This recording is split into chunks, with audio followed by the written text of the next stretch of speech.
Bonjour à tous et bienvenue sur InfoMotion, moi c'est Florent et aujourd'hui je vous parle de la toute nouvelle Abarth 500e en version cabriolet, le tout premier modèle électrique de la marque.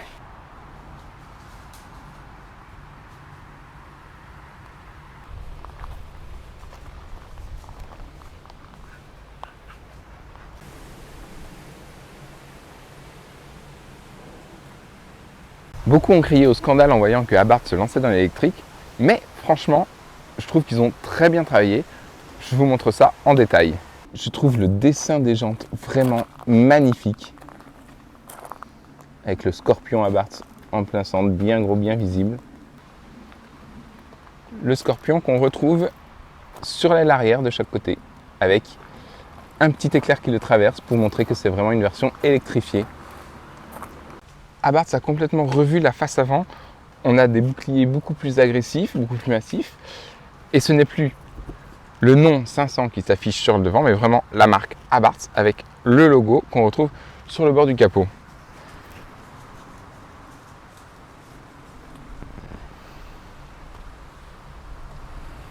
Au niveau du coffre, comme sur la berline, quand on veut l'ouvrir et que la voiture est décapotée, le toit se remonte avant qu'on puisse ouvrir.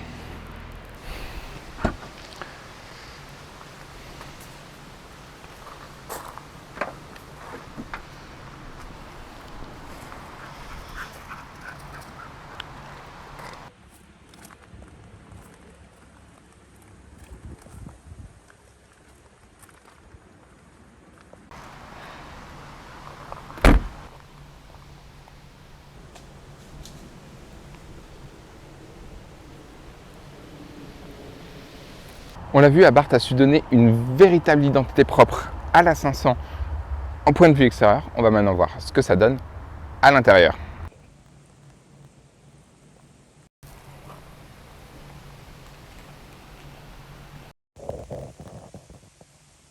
À bord de la 500e Abarth, clairement, elle a son propre univers. Alors évidemment, on retrouve le design global de la Fiat, mais elle a des touches personnelles qui la rendent beaucoup plus sportive.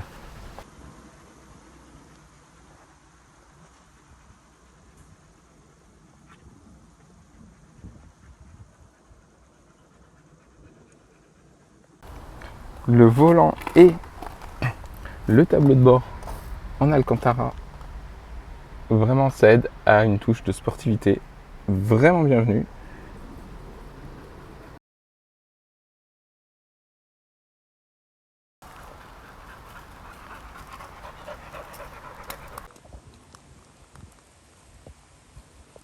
J'aime beaucoup le petit détail de la languette qu'il faut tirer pour pouvoir accéder aux places arrière.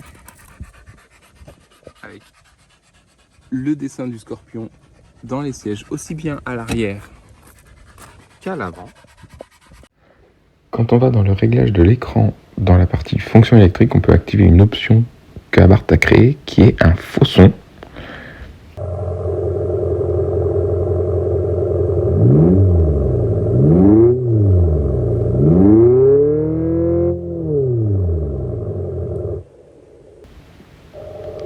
Ça donne quand même bonne impression de moteur. C'est sympa, mais alors on la laissera pas activer tout le temps. Alors, il s'agit clairement de la Fiat 500 qu'on connaît, mais avec une touche beaucoup plus sportive. Et ça, c'est vraiment très joli, ça lui va très très bien. Bon, c'est bien beau tout ça, mais on va pas se mentir, ce qu'on veut voir, c'est ce que ça donne sur la route. Alors allez, c'est parti, on va faire un tour.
vraiment la Abarth 500e est un très bon véhicule. Elle a un look génial. J'adore vraiment le design. Je trouve vraiment très réussi.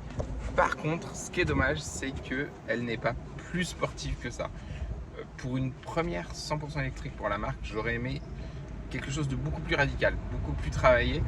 C'est légèrement plus sportif que la 500, mais pour moi, pas encore assez. On a évidemment, comme sur la 500, le CarPlay sans fil.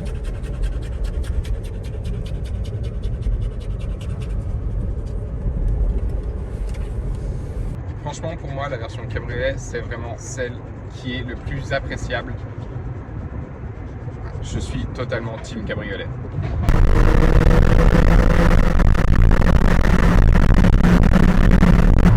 Alors, en termes de châssis, évidemment, la 500e de chez Abarth est beaucoup plus ferme, mais c'est classique de la marque. Ça la rend beaucoup plus sportive, c'est moins confort, c'est sûr, mais c'est beaucoup plus joueur et c'est beaucoup plus fun. En termes d'autonomie, on est sur du 250 km environ.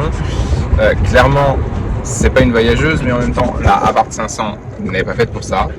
C'est une voiture plaisir au quotidien, ça suffit amplement. En termes de consommation, on oscille entre 12,7 et 14,9 selon comment on conduit. Quand j'ai envoyé un petit peu, j'étais plus sur les 14,9. J'ai fait pas mal d'autoroutes hier. Voilà. Mais là, aujourd'hui, je suis plus sur du 12,7. C'est correct. C'est plutôt bas, même, c'est pas mal. J'espère que cette petite vidéo consacrée à la Abarth 500 vous aura plu. Moi, je vous dis à très vite pour de nouvelles aventures électrifiées. En attendant, on met un petit j'aime, un petit commentaire, on partage et surtout, on s'abonne.